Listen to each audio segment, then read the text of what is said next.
Êtes-vous concerné par la nouvelle normalité? Si la réponse est non, c'est juste parce que vous ne la voyez pas encore. Dans tous les autres cas, les réponses à cette question vont varier en fonction de l'étendue des changements vécus, la force de leur impact et bien sûr leur nature. La nouvelle normalité est un fait, donc par définition elle existe, peu importe si nous en sommes conscients et si nous l'apprécions. Durant ces derniers mois, tous les pays entraient les uns après les autres dans la réalité Covid, marquée par les restrictions des libertés personnelles et citoyennes.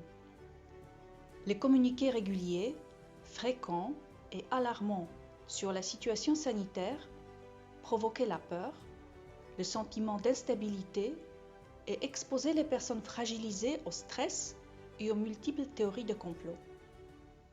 D'ailleurs, face au coronavirus en sa version Covid-19, même les éminents chercheurs et les médecins expérimentés ne se prononcent pas encore d'une manière totalement univoque et affirmative.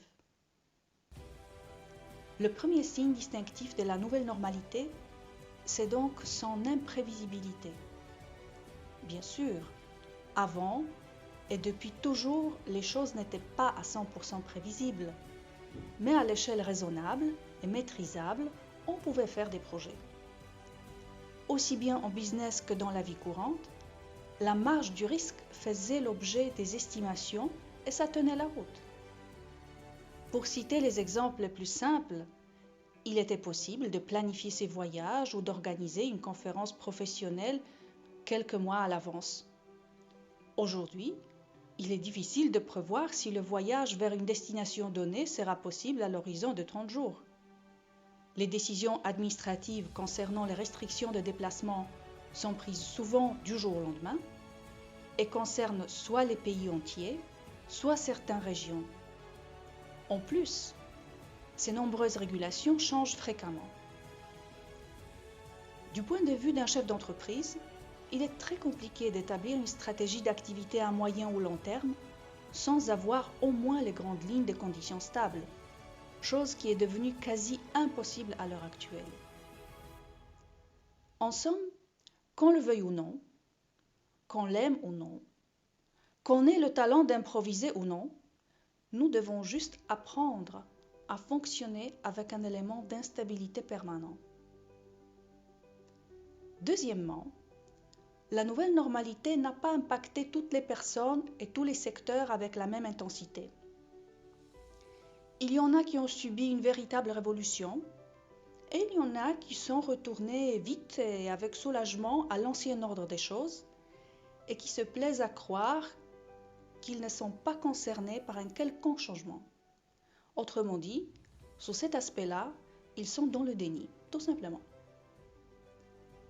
Troisièmement, même si la nouvelle normalité ne nous touche pas directement, elle peut impacter notre quotidien d'une manière indirecte, à travers les personnes et les entreprises qui, elles, ont subi les changements et qui les relaient et les communiquent à leur environnement. À titre d'exemple, nous pouvons citer un cas de la vie sociale.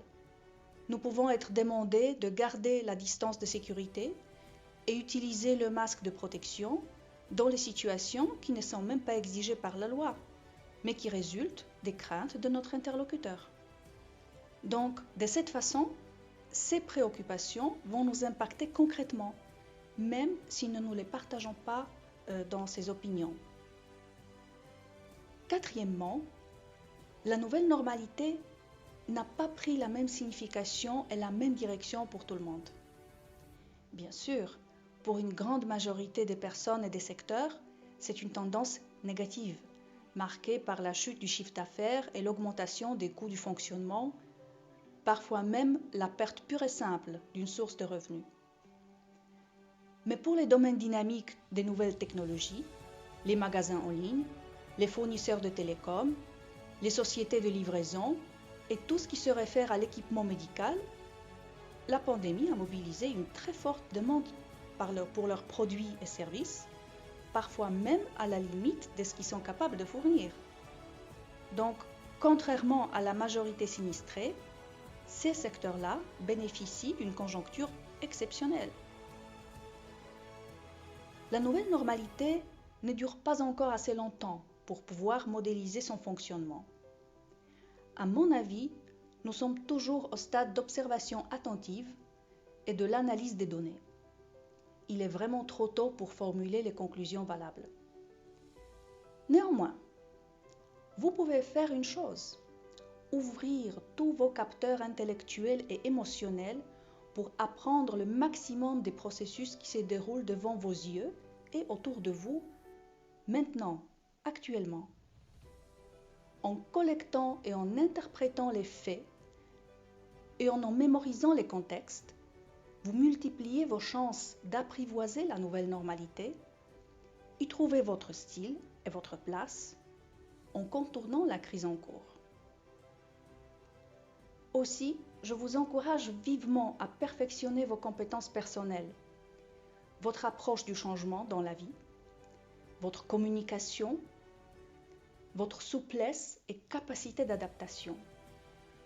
Je pourrais en énumérer davantage, mais il est plus intéressant que vous les définissiez vous-même et que vous abordiez ce travail d'une manière rationnelle et bien structurée.